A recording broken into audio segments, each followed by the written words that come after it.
Aakyat siya ng puno ng mangustin. Oh, ayan, oh, di ba? Manguha daw siya. Kapag sila kontiil, no? Nakabit lang ka sa mangustin ka, no? Kapag dati sa tira ng mangustin, no? Matan, naman abi. Ay, kasi, Basa!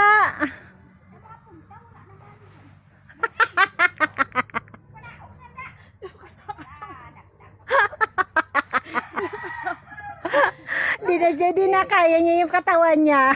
kapag asa ka, no? Kapag asa kontiil.